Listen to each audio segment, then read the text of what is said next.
نحمدہ ونصلی ونسلم علی سیدنا و مولانا محمد رسولہ النبی الامین المکین الحنین الکریم الرؤوف الرحیم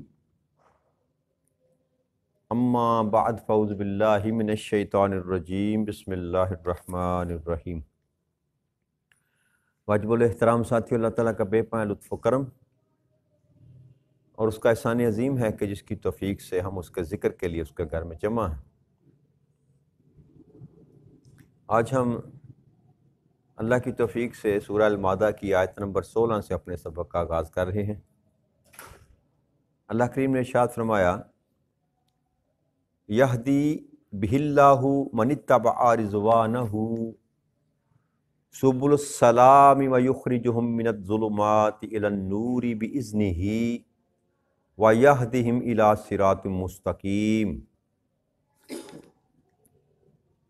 اللہ اس کے ذریعے ان لوگوں کو جو اس کی رضا کے پیرو ہیں سلامتی کی راہوں کی ہدایت فرماتا ہے اور انہیں اپنے حکم سے تاریکیوں سے نکال کر روشنی کی طرف لے جاتا ہے اور انہیں سیدھی راہ کی سمت ہدایت فرماتا ہے۔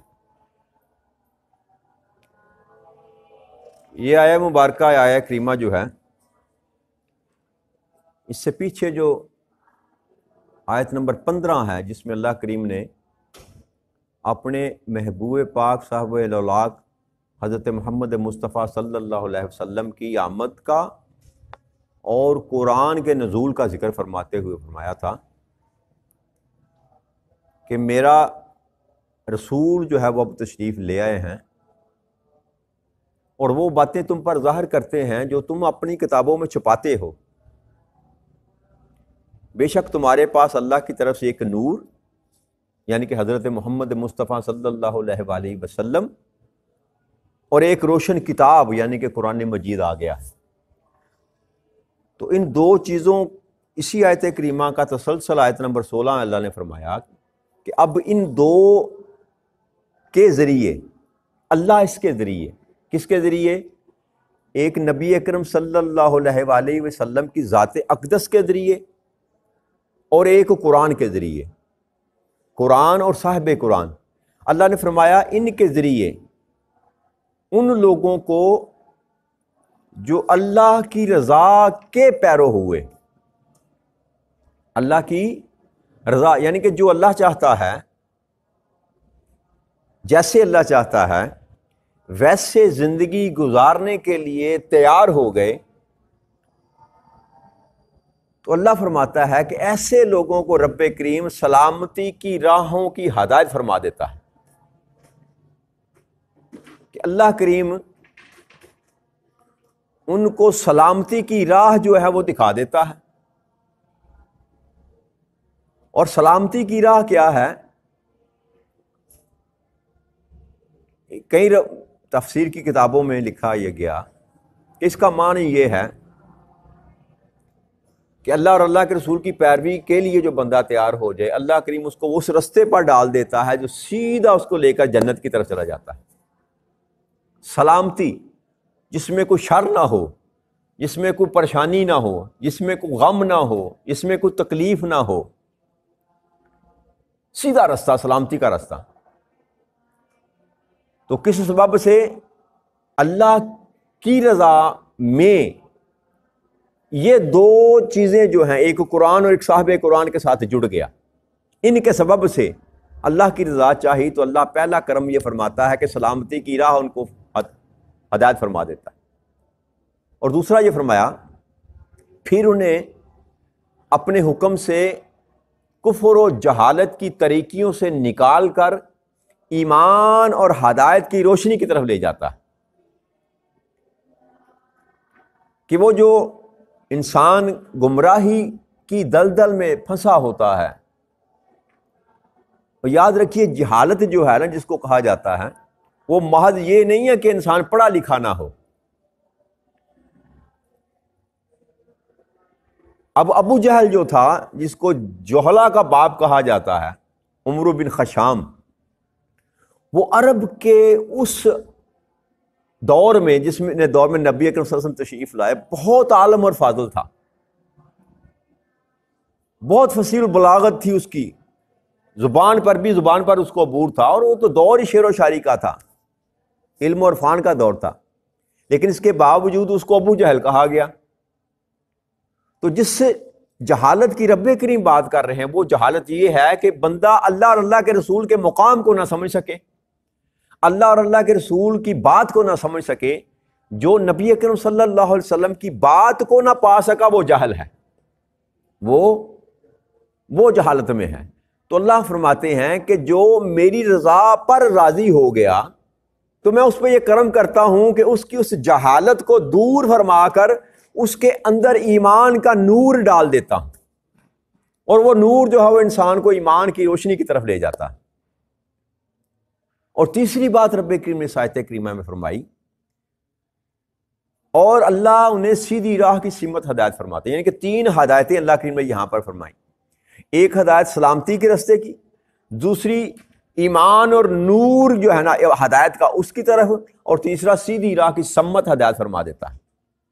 وہ جو سیدھی راہ جس کا انسان تقاضا کرتا ہے، اہدنا الصراط المستقیم، اے اللہ ہمیں سیدھی راہ دکھا دے، تو اللہ فرماتا ہے کہ اگر تمہیں سیدھا راستہ چاہیے، سیدھی راہ چاہیے، صراط مستقیم چاہیے، تو اس کے لیے سیدھی سی بات ہے کہ صاحب قرآن اور قرآن کے ساتھ جڑ جاؤ۔ اگر تم نے صاحب قرآن کے ساتھ اور قرآن کے ساتھ اپنے تعلق کو جوڑ لیا تو اللہ کریم اس کے سبب سے، اس کی وجہ سے اللہ کریم تمہیں سیدھے راستے پر ڈال دیں گے۔ وہ راستہ جو چھپا ہوا ہے، جو نظر تمہیں نہیں آتا، وہ اللہ کریم تمہیں اپنے فضل سے تمہارے لیے روشن کر دے گا اور تمہیں سیدھے راستے کی ہدایت نصیب فرما دے گا۔ تو 3 نعمتیں اللہ کریم نے اس سبب سے بیان فرمائی، نبی اکرم صلی اللہ علیہ وسلم کی ذات کے ساتھ جڑنا اور قرآن کے ساتھ جڑنا۔ پھر آگے اللہ کریم نے ارشاد فرمایا، لقد کفر الذین قالوا ان اللہ هو المسیح ابن مریم، بے شک ان لوگوں نے کفر کیا جو کہتے ہیں یقیناً اللہ مسیح ابن مریم ہی ہیں، یعنی کہ عیسائیوں کی بات کی جا رہی ہے کہ عیسائیوں میں ایک تعداد ہے جس کا یہ عقیدہ ہے، آج کل تو زیادہ وہ ہے نا، عقیدہ ان کا یہی ہے کہ وہ حضرت عیسیٰ علیہ السلام کو ہی خدا مانتے ہیں۔ اور پھر اس میں اس عقیدہ میں نے آپ سے بیان کیا تھا، تثلیث کا عقیدہ بھی ہے، مقدس باپ، مقدس بیٹا، مقدس ماں، وہ 3 خدا، یہ بھی عقیدہ عیسائیت میں جو ہے نا پایا جاتا ہے۔ لیکن اللہ کریم اس بات کا رد فرما رہے ہیں کہ اللہ فرماتے ہیں کہ وہ کافر ہیں، انہوں نے کفر کیا، کنہوں نے؟ ان عیسائی مکتبہ فکر کے لوگوں نے جو عیسیٰ علیہ السلام کو ہی خدا مانتے ہیں۔ اللہ کریم فرماتے ہیں کل، آپ فرما دیجئے، فَمَن يَمْلِكُ مِنَ اللَّهِ شَيْئًا، کہ پھر کون ہے جو اللہ کی مشیت میں کسی شے کا مالک ہے، یعنی کہ جو اللہ چاہتا ہے، جو اللہ کی مرضی ہے، اللہ فرماتے ہیں کون ایسا ہے کہ اللہ کی مشیت میں سے، اللہ کی چاہت میں سے، اللہ کی رضا میں سے کون ایسا ہے جو کسی ایک شے کا بھی مالک ہو۔ اور آگے فرمایا اللہ کریم نے، ان ارادہ ان یخلق المسیح ابن مریم و امہ ومن فی الارض جمیعا، کہ اگر وہ اس بات کا ارادہ کر لے رب کریم، کیا؟ کہ مسیح ابن مریم اور اس کی ماں اور سب زمین والوں کو ہلاک فرما دے۔ اگر رب کریم یہ چاہے کہ عیسیٰ ابن مریم کو علیہ السلام کو اور حضرت مریم سلام اللہ علیہ دونوں کو اور ساتھ سب زمین والوں کو ہلاک فرما دے، تو اللہ فرماتے ہیں کون ہے جو اس کے فیصلے کے خلاف ان کو بچا سکتا ہے؟ یعنی کہ محض تم اس بات پر قیاس کرتے ہو کہ عیسیٰ علیہ السلام بغیر باپ کے پیدا ہوئے تو اس لیے وہ خدا ہیں۔ اللہ کہتے ہیں کہ اگر میں عیسیٰ علیہ السلام کو مارنا چاہوں اور ان کی ماں کو اور ساری کائنات کے لوگوں کو بھی مارنا چاہوں تو کون ہے جو اس کے فیصلے کے خلاف جا کر کسی کو بچا سکے؟ اور یاد رکھو وَلِلَّهِ مُلْكُ السَّمَاوَاتِ وَالْأَرْضِ وَمَا بَيْنَهُمَا، اور جو کچھ بھی آسمانوں میں اور زمینوں میں اور ان کے درمیان ہے جو کچھ سماوی اور زمینی معاملات، کائناتیں جو ہیں، اور ان کے درمیان جو کائنات رب کریم نے بسا رکھی ہیں، اللہ فرماتے ہیں وہ ساری کی ساری جو ہیں وہ اللہ ہی کی ملک ہے، اللہ ہی کی بادشاہی میں آتی ہیں وہ۔ اللہ علی کل شیء قدیر یخلق ما یشاء، اور وہ جو چاہتا ہے پیدا کر دیتا ہے، جو اللہ کریم جیسے چاہتا ہے، جو چاہتا ہے اس کو پیدا فرما دیتا ہے۔ اس آیت کریمہ میں رب کریم نے یہ جو فرمایا نا کہ آسمانوں اور زمینوں میں اور جتنی بھی کائنات ہے اس سب کی بادشاہی میرے پاس، اللہ کریم نے اپنے تصرف کی بات کی۔ مالک الاطلاق، یعنی کہ اللہ کے سوا کوئی اور کسی بھی چیز کا مالک ہو ہی نہیں سکتا، حقیقی مالک اللہ ہے۔ یہ جو کچھ بھی اس نے بنایا، عطا کیا، یہ سارے کا سارا اس کا دین ہے، اس کی عطا ہے۔ کوئی بھی کائنات ارض و سما میں کوئی ایک بھی ایسا نہیں ہے جو کسی چیز کا مالک ہو۔ اللہ نے اس حقیقت سے پردہ اٹھایا کہ تم مریم کے بیٹے کو خدا کہتے ہو، وہ بھی بشر ہیں، مالک میں ہوں، بادشاہی میری ہے۔ اور پھر اللہ نے فرمایا کہ میں یہ جو زمین ہے، آسمان ہے، فرشتے ہیں، لوح ہے، قلم ہے، رسول ہیں، نبی ہیں، جو کچھ بھی ہے ان سب پر بادشاہی میری ہی ہے، حکم میرا ہی چلتا ہے۔ اور پھر فرمایا یخلق ما یشاء، کہ جو چاہتا ہوں میں تخلیق کرتا ہوں۔ کہ یہ گمان جو ہے عیسائیوں کا، چونکہ حضرت عیسیٰ علیہ السلام بغیر باپ کے تھے لہٰذا وہ دنیا سے جدا ہیں، وہ کہتے خود ہی خدا عیسیٰ علیہ السلام کے روپ میں آ گئے۔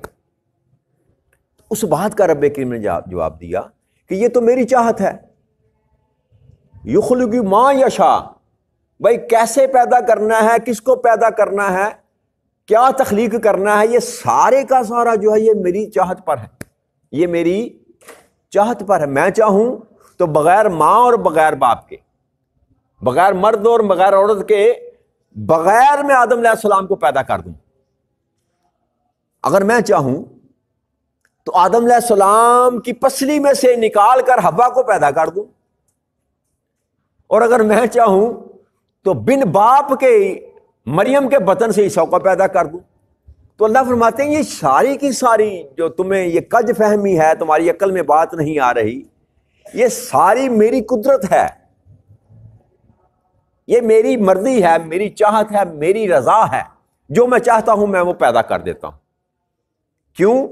واللہ علی کل شیء قدیر، اور وہ جو چاہتا ہے پیدا فرماتا ہے، اس لیے کہ اللہ ہر چیز پر بڑا قادر ہے، وہ مکمل قدرت رکھتا ہے، وہ کسی کا مرہون منت نہیں، اس کو وہ کسی سے عاجز نہیں، وہ کسی سے پوچھتا نہیں، اس کو کوئی روکنے والا نہیں، اس کو کوئی ٹوکنے والا نہیں، جو وہ چاہتا ہے وہ کر سکتا ہے۔ کیوں؟ اس لیے کہ ہر چیز پر حقیقی طور پر قدرت رکھنے والی جو ذات ہے وہ اللہ کی ہے، وہ اللہ کی۔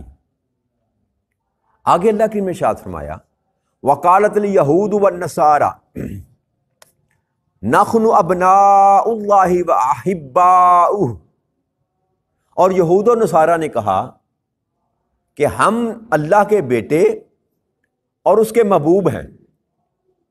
نبی اکرم صلی اللہ علیہ وسلم کے ساتھ پاس حضرت اکرمہ رضی اللہ تعالیٰ روایت کرتے ہیں کہ حضرت ابن عباس نے اس حدیث مبارک کو روایت کیا کہ آقا کریم صلی اللہ علیہ وسلم نے فرمایا کہ آپ کے پاس کچھ یہود، نعمان بن رضا، بحری بن عمرو اور شاش بن عدی، یہ 3 یہودی تھے، یہ آپ کے پاس آئے۔ تو آقا کریم صلی اللہ علیہ وسلم کے ساتھ جب گفتگو شروع ہوئی تو آپ نے ان کو دعوت دی دین اسلام کی، اور ساتھ اللہ کے عذاب سے ڈرایا۔ تو جب اللہ کے عذاب سے ان کو ڈرایا تو وہ کہنے لگے کہ ہمیں کیوں اللہ کے عذاب سے ڈراتے ہیں آپ، اللہ ہمیں ہرگز عذاب نہیں دے گا۔ کیوں؟ ہم اللہ کے بیٹے ہیں اور اللہ کے محبوب ہیں، اللہ کے محبوب ہیں۔ اس کا جواب رب کریم نے سایہ مبارکہ میں دیا، کیا میرے محبوب کل آپ فرما دیجئے فَلِمَا يُعَذِّبُكُمْ بِذُنُوبِكُمْ، پھر وہ تمہارے گناہوں پر تمہیں عذاب کیوں دیتا ہے؟ اے یہودو، اہل یہود، اگر تمہارا یہ دعویٰ ہے کہ تم اللہ کے بیٹے ہو اور اس کے محبوب ہو تو ذرا یہ تو بتاؤ کہ پھر اللہ تم پر عذاب کیوں تم پہ دیتا ہے؟ یعنی کہ ان کا ایک دعویٰ تھا کہ ہم پر اللہ کا عذاب نہیں آئے گا ماں سوائے چند ان دنوں کے جو ہم نے بچھڑے کی پوجا کی. 40 دن جو ہم بھٹکے رستے سے، موسیٰ علیہ السلام کی جب کوہ طور پر گئے تو پیچھے انہوں نے بچھڑے کی پوجا شروع کر دی. ان کا عقیدہ یہ تھا کہ بس وہ 40 دن ہم نے گناہوں میں بسر کیے، اگر عذاب ہوا بھی تو 40 دن ہوگا. تو 40 دن تو وہ مانتے تھے کہ ہم پر عذاب ہوگا. تو اللہ اس کا جواب دے رہا ہے کہ اگر تم اللہ کے محبوب ہو اور اس کے بیٹے ہو تو پھر تمہیں عذاب کیوں دے گا، تم پر عذاب کیوں ہوگا؟ کیونکہ کوئی بھی شخص اپنی اولاد کو یا اپنی کسی محبوب ترین چیز پر عذاب مسلط نہیں کرتا. اس بات کا جواب اللہ نے دیا. پھر اللہ نے ارشاد فرمایا بل انتم بشر ممن خلق، بلکہ تم صرف انسان ہو جیسے دوسروں کو میں نے پیدا کیا ویسے ہی تم کو پیدا کی. تم میں کوئی خاصیت نہیں ہے، تم اسپیشل نہیں ہو کسی طرح سے بھی کہ تم پر اللہ کی قانون اور قاعدے جو ہیں وہ لاگو نہ ہوں. تم وی آئی پی نہیں ہو کہ محض اس لیے کہ تم موسیٰ علیہ السلام کے ماننے والے ہو تو تمہیں اس عذاب سے بچا لیا جائے گا. گناہ، ظلم، زیادتی کرنے کے باوجود جو ہے وہ تمہیں جنت میں مکان الاٹ کر دیے جائیں گے، کوٹھی الاٹ کر دی جائے گی. ایسی بات نہیں ہے، تم بھی دوسرے انسانوں کی طرح ہو. پھر اللہ نے فرمایا یغفر لمن یشاء ویعذب من یشاء، یہ بھی اللہ کی منشا پر ہے، مشیت پر ہے کہ وہ چاہے تو کسی کو بخش دے، چاہے تو کسی کو عذاب دے دے. اس میں بھی کسی کو تخصیص نہیں ہے. اللہ کے ہاں محض اس وجہ سے، نسب کی وجہ سے، نام کی وجہ سے کوئی تخصیص نہیں ہے. اللہ نے فرمایا کہ جو بھی آئے گا میرے پاس، اچھے مال لے کر آئے گا تو اس کا اجر میں اس کو لٹا دوں گا، برے مال لے کر آئے گا تو اس کا اجر اس کو لٹا دوں گا. تو اعمال کے سبب سے ہی اس پر عذاب بھی ہوگا، اس کو سزا بھی ہوگی. لیکن اس کے ساتھ بھی اللہ کریم کی اپنی منشا پر بھی ہے کہ وہ اگر چاہے گا تو انسان ساری زندگی گناہوں میں بسر کر دے، کوئی ایسا عمل ایک ایسا کر دے کہ رب کریم اس کے سارے گناہ معاف کر کے اس کو جنت میں داخل کر دے. اور اپنے تائیں ہمارے جیسے جو ہیں ساری زندگی عبادات میں گزار دیں، اپنے تائیں نیکی کے کام کرتے رہیں، لیکن در پردہ کوئی ایسا گناہ کیا ہو جو اللہ کی بارگاہ میں ہماری ساری نیکیوں کو ضائع کر دے، تو اللہ ساری نیکیوں کو اٹھا کر پیچھے پھینکے اور ہمیں اٹھا کر دوزخ میں پھینک دے. تو یہ سارے کا سارا جو نظام ہے رب کریم بتانا چاہتا ہے کہ یہ تمہاری خواہش پر نہیں ہے، تمہارے نام، نسب اور تمہارے تعلق کی وجہ سے نہیں ہے. ایک ایج ہے، اللہ نے فرمایا بنی اسرائیل کو میں نے تمہیں فضیلت دی ساری امتوں پر، اور پھر سب سے بڑھ کر نبی اکرم صلی اللہ علیہ وسلم کی ہم امت ہے، ہمیں ساری امتوں پر فضیلت ہے اور قیامت تک یہ فضیلت برقرار رہے گی. لیکن یہ فضیلت جو ہے اس بات کا سبب نہیں بنے گی کہ ہم گناہ کرتے چلے جائیں اور ہمیں سیدھا جنت میں لے کر جایا جائے. حساب و کتاب سے کوئی نہیں بچے گا. اگر ایسا معاملہ ہو تو اللہ کریم کا اپنا جو قول ہے مالک یوم الدین کا وہ جھٹلایا جاتا ہے. وہ کہتا ہے میں رائی کا دانہ کسی پر ظلم نہیں کروں گا. تو اگر یہ نسبتیں جو ہیں سیدھا ہی جنت اور جہنم کے اگر فیصلے کرنے شروع کر دیے جائیں تو نہ اللہ عادل رہتا ہے نہ اللہ اس دن کا مالک رہتا ہے. پھر کس بات کی عدالت لگانی، کس بات کا حساب و کتاب لینا، کس بات کا وہ ترازو لگانا، میزان لگانا. وہ جو اللہ نے فرمایا کہ ایک رائی کا دانہ بھی برائی کرو گے وہ بھی پالو گے، ایک رائی کا دانہ اچھائی کرو گے وہ بھی پالو گے. تو یہ سارا نظام ہی ختم ہو جاتا ہے اگر جو ہم سوچتے ہیں یا یہودی سوچتے تھے کہ ہم تو بخشے بخشائے ہیں، ہم تو سیدھے جنت میں جائیں گے. تو یہ تصور جو ہے یہ غلط تھا، یاد رکھیے. جیسے اہل یہود کا یہ تصور غلط تھا کہ وہ سیدھے جنت میں جائیں گے، ویسے ہی ہمارا بھی یہ تصور غلط ہے کہ ہم سیدھے جنت میں جائیں گے. جنت اور دوزخ کا فیصلہ جو ہے انسان کے اعمال پر ہوگا، انسان کے اعمال پر ہوگا. لیکن بالآخر ایمان والے اور کافر کے درمیان فرق یہ ہے کہ کافر ہمیشہ ہمیشہ کے لیے دوزخ میں رہے گا اور ایمان والا جو ہے بالآخر اس کو دوزخ میں سے نکال کر جنت میں ڈال دیا جائے گا. یہ فضیلت ہے ایمان والے کی اور نا ایمان والا کفر والے کی. کافر ہمیشہ دوزخ میں جلے گا. ایمان والا جو ہے جو غلطیاں کی، کوتاہیاں کی، گناہ کبیرہ کیے، جو نافرمانیاں کی، اس کے سبب سے دوزخ میں پھینکا بھی جائے گا تو بالآخر اللہ اپنی رحمت سے نکال دے، آقا کریم صلی اللہ علیہ وسلم کی شفاعت سے نکال دے، جو بھی معاملہ ہو بالآخر اس کو نکال کر دوزخ میں سے جنت میں ڈال دیا جائے گا۔ یہ ہے فضیلت جو ایمان پر ہونے کی ہے، لیکن اس کا مطلب یہ نہیں کہ ایمان کرنے کے بعد گناہ کیے جائیں تو اس پر پکڑ نہ ہوگی۔ یہ صحابہ کرام کی زندگیوں میں سے پڑھ کر آپ دیکھ لیں نا، نبی کریم صلی اللہ علیہ وسلم غزوہ پر جا رہے تھے، چند صحابہ نے بہانہ کیا اور پیچھے رک گئے، جب آپ واپس آئے تو آپ نے قضا طلب کر دیا ان کے ساتھ، کتنے دن وہ روتے رہے، بلکتے رہے، لیکن اللہ کریم نے نہیں معاف کیا۔ کئی دنوں کے بعد پھر قرآن کریم میں آیت آئی کہ اللہ نے ان کو معاف کر دیا۔ تو غلطی اور کوتاہی پر سزا ہوتی ہے، یاد رکھیے گا۔ ایسا ممکن نہیں ہے کہ آپ غلطی کریں، کوتاہی کریں تو آپ کو سزا نہ ملے، یہ باقی اللہ کا نظام ہے۔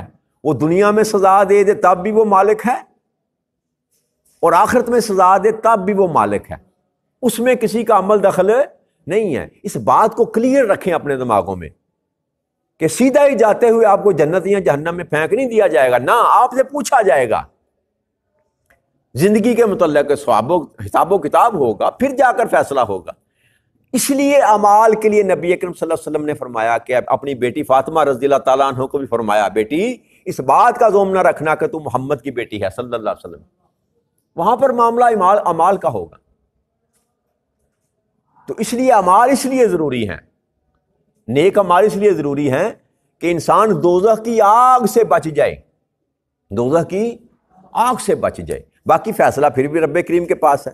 پھر اللہ نے فرمایا وَلِلَّهِ مُلْكُ السَّمَاوَاتِ وَالْأَرْضِ وَمَا بَيْنَهُمَا وَإِلَيْهِ الْمَصِيرُ، اور آسمانوں زمینوں میں اور ان کے درمیان جو کچھ بھی ہے وہ اللہ ہی کی بادشاہی ہے۔ دوبارہ سے یہاں فرمایا کہ اصل مالک، اصل حکومت جو ہے وہ رب کریم کی ہے، اور یہ بھی یاد رکھو کہ تم میں سے ہر ایک کو پلٹ کر اسی کی طرف جانا ہے۔ کئی لوگوں کا یہ عقیدہ ہے نا، جن کو دہریہ کہتے ہیں، ملحد کہتے ہیں، کہ بس یہی زندگی ہے، یہی زندگی ہے، اس کے بعد آگے کوئی زندگی نہیں ہے۔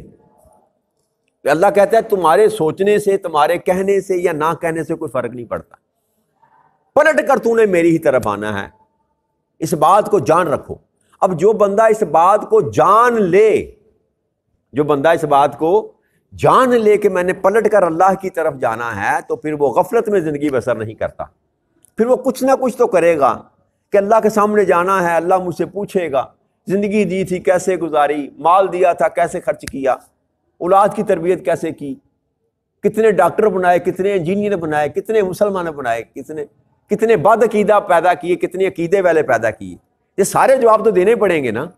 تو جو بندہ اس بات کو اپنے ذہن میں بٹھا لے گا نا کہ میں نے اللہ کے سامنے کھڑا ہونا ہے، وَبِالْآخِرَةِ هُمْ يُوقِنُونَ، ایقان کی حد تک جو آخرت پر یقین رکھے گا کہ میں نے اللہ کے سامنے پیش ہونا ہی ہونا ہے، اور وہاں جان چھوٹنے والی جواب دینا پڑے گا، تو جو جواب دینے کے لیے ذہنی طور پر تیار ہوگا، پھر وہ اپنی تئیں کوشش کرے گا کہ میں کم سے کم غلطیاں کروں، کم سے کم گناہ کروں، تاکہ رب کریم کے بارگاہ میں جب کھڑا ہوں تو میرے نامہ اعمال میں سے گناہ کم نکلیں، تاکہ مجھ سے جواب طلبی نہ ہو۔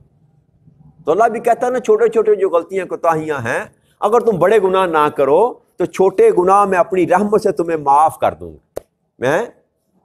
تو بس کہنا یہ ہے، مقصد یہ ہے کہ اللہ کی جو نافرمانی ہے اس سے پرہیز کرنی چاہیے، اللہ اور اللہ کے رسول کے احکامات کے خلاف نہیں جانا چاہیے۔ چھوٹی موٹی غلطیاں انسان سے ہو جاتی ہیں، اللہ کریم درگزر کرنے والا ہے، معاف کرنے والا، اور معاف کر دے گا۔ نافرمان نہیں ہونا چاہیے، پنجابی جانے متکا نہیں لانا چاہیے اللہ دے نال۔ اللہ نے کہا شراب نہ پیو تو آپ شرابی بن جائیں، اللہ نے کہا جوا نہ کھیلو تو آپ جواری بن جائیں، اللہ نے کہا سود نہ کھاؤ تو آپ سود کا کاروبار کرنا شروع کر دیں، اللہ نے کہا زنا سے بچو آپ زنا کرنا شروع کر دیں، اور کرتے ہی چلے جائیں، اور کرتے ہی چلے جائیں، کہیں جا کر آپ بریک ہی نہ لگائیں اور اللہ سے توبہ ہی نہ کریں، معافی نہ مانگیں، تو پھر توقع کریں کہ اللہ ہمیں معاف کر دے گا۔ تو یاد رکھیے گا اللہ کہتا ہے میں کسی پر نہ ظلم کرتا ہوں، اور یہ بھی ظلم کی ضد جو ہے وہ عدل ہے، یاد رکھیے گا۔ اگر اللہ ظلم نہیں کرتا تو وہ کیا کرتا ہے؟ عدل کرتا ہے، اور عدل یہ ہے کہ جو جس نے کیا اس کے مطابق اس کو دے دیا جائے۔ یہ ممکن نہیں ہے کہ آپ ساری زندگی گناہوں میں بسر کریں، اور فقط اس لیے کہ آپ نے نبی اکرم صلی اللہ علیہ وسلم کا کلمہ پڑھا ہے تو اللہ کریم آپ کو جاتے ہی جنت میں ڈال دے گا۔ یہ محض وہم ہے انسان کا، اور یہ خام خیالی ہے۔ اس وہم سے نکلیں، اس خام خیالی سے نکلیں۔ عمل پر ہی دار و مدار نہیں ہے، لیکن عمل ضروری ہیں، عمل کے بغیر گزارا نہیں ہے۔ الا الذین آمنوا وعملوا الصالحات، جو ایمان لائے اور نیک عمل کیے، بس ان کے لیے ہی بچت کا رستہ ہے، باقی بہت مشکل ہے۔ اور لیکن آخری بات وہ اللہ کی اپنی مرضی پر ہے۔ لیکن غفلت جو ہے نا، غفلت کی زندگی، یہ کسی طور انسان کی بہتری کے لیے نہیں ہے۔ غفلت کی زندگی انسان کو مرواتی ہے، دنیا میں بھی ذلیل کرائے گی اور آخرت میں بھی ذلیل کرائے گی۔ لہذا سبق یہ ہے کہ اپنی زندگیوں میں بدلاؤ لانا چاہیے، انسان کوشش کرنی چاہیے اپنی جتنی زندگی کے دن ہیں ان کو اللہ اور اللہ کے رسول کی فرما برداری میں گزار دیں۔ چھوٹی موٹی غلطیاں جیسے ماں باپ معاف کر دیتے ہیں نا، اسی طرح رب کریم بھی وہ لکھتا بھی نہیں، لکھا بھی ہو وہ بھی مٹا دے گا۔ وہ بڑا غفور الرحیم ہے، بڑا لجپال ہے، بڑا معاف کرنے والا ہے۔ لیکن کن کی؟ جو اس کے نافرمان نہ ہوں گے، جو اس کے اور اس کے رسول کے نافرمان نہ ہوں گے۔ تو اللہ کریم سے اس دعا کے ساتھ کہ رب کریم ہمیں ہدایت نصیب فرما دے کہ ہم باقی ماندہ جو زندگی ہے تیرے اور تیرے محبوب کی رضا کی خاطر زندگی بسر کر دیں، تاکہ ہماری دنیا بھی بہتر ہو جائے اور ہماری آخرت بھی بہتر ہو جائے۔ وما علینا الا البلاغ المبین۔ السلام علیکم ورحمۃ اللہ وبرکاتہ۔